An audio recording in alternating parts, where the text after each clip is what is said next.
Assalamualaikum warahmatullahi wabarakatuh. Di video sebelumnya kita sudah mempelajari tentang bagaimana kita mengendalikan secara manual dan otomatik. Dan kita selanjutnya akan membahas bagaimana kita menentukan komponen-komponen utama dari pengendalian proses. Dari sini kita tahu bahwa ada 3 alat utama atau unsur utama dari pengendalian, ya.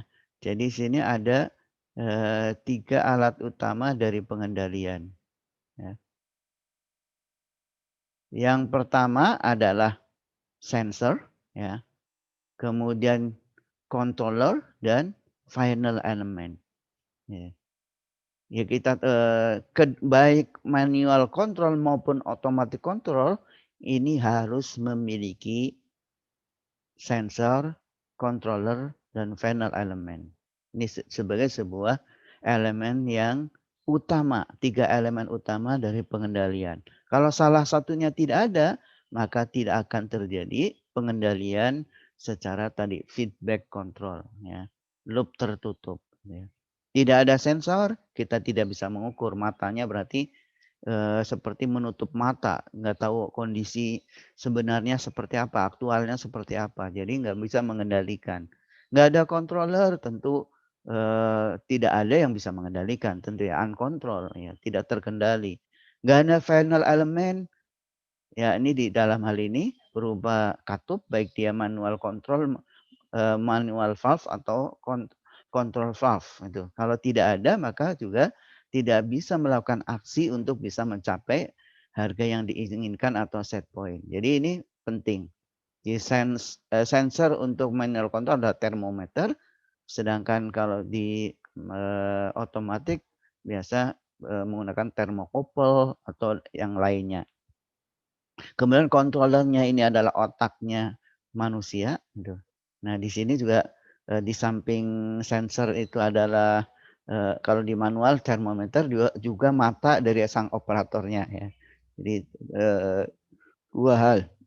Kemudian di otomatis ini ada otomatis controllernya, kemudian final elemennya untuk manual adalah manual valve, sementara kalau di otomatis adalah control valve sebagai aksi. Jadi ini dari 2 tipe pengendalian proses, dalam hal ini contohnya adalah temperature control.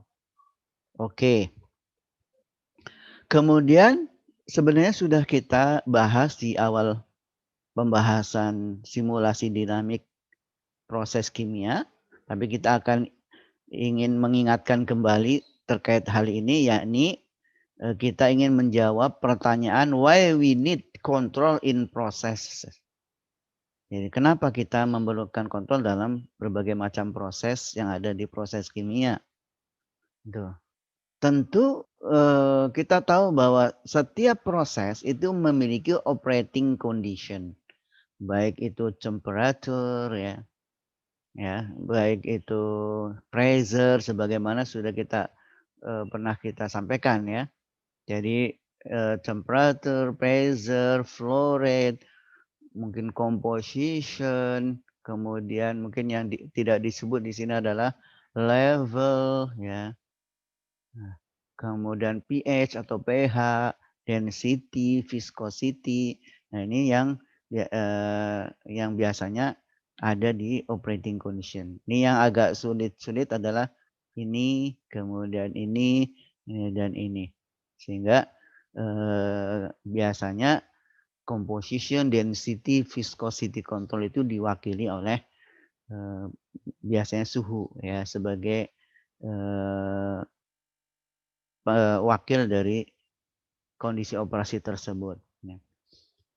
Kemudian kondisi operasi ini tentu kita ingin jaga, tetapi prosesnya dinamik karena banyak disturbance, ya. Nah, oleh karena itu ini kita tidak inginkan. Itulah kenapa kita perlu kontrol, ya, ini untuk maintaining the operating conditions in the DZ condition atau DZ value yang disebut dengan set point. Nah, inilah makanya kita perlu kontrol ya.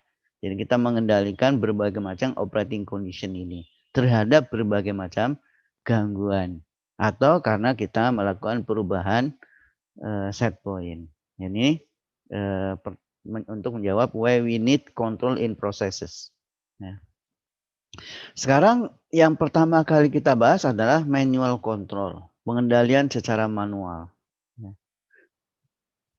Tentu tadi controllernya adalah operator atau person, manusia.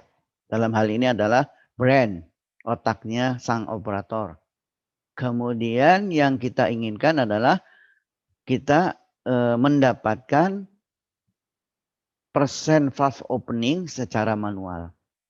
Sehingga kita dengan secara manual ini kita bisa mencapai the new desired value atau new set point kalau memang kita ingin melakukan perubahan set point-nya dari kondisi operasi tertentu. Atau dengan kita mengubah-ubah persen bukaan valve secara manual, kita bisa menjaga the desired value atau set point pada harganya gitu, diakibatkan oleh adanya disturbance. Jadi ini yang manual control. Jadi kita melakukan bukaan valve itu secara manual. Ini barangkali contoh bagaimana kita secara sederhana ya melakukan bukaan valve ini ya. Ini contohnya ya. Coba kita lihat. Nah, ini adalah salah satu contoh level control. Kita ingin mendapatkan level cairan pada ketinggian tertentu. Level control ini sangat unik ya. Biasanya kita sebut dengan integrating process atau proses integrator. Nah, ini sebagaimana pada saat kita melakukan sensitivity analysis ini sangat unik ini untuk level control. Nah, tentu mata selalu mengamati tadi ya, karena ini secara manual, jangan sampai overflow ya, meluber ya. Nah, kita harus selalu mengamati laju alir masuknya. Dalam hal ini laju alir masuk. Kalau contoh yang sebelumnya laju alir keluar, kita memantau terus, jangan sampai kemudian luber, gitu ya. Nah, pada ketinggian tertentu kita harus menghentikan laju alirnya, karena di sini hanya satu laju alir, yakni laju alir masuk saja, maka kita harus tutup ya. Jadi ini menggunakan on off saja. Nah, kalau misalnya ada laju alir keluar seperti di reservoir ya, itu nanti berbeda tentu ya. Ini salah satu contohnya bagaimana kita mengendalikan proses secara manual ya. Kita sudah mengetahui 3 komponen utama dari pengendalian. Yakni ada sensor, ada controller, dan ada final control element. Kemudian kita juga sudah melihat contohnya di pengendalian level. Selanjutnya bagaimana kita mendeteksi variabel-variabel yang ada di dalam pengendalian. Demikian. Assalamualaikum warahmatullahi wabarakatuh.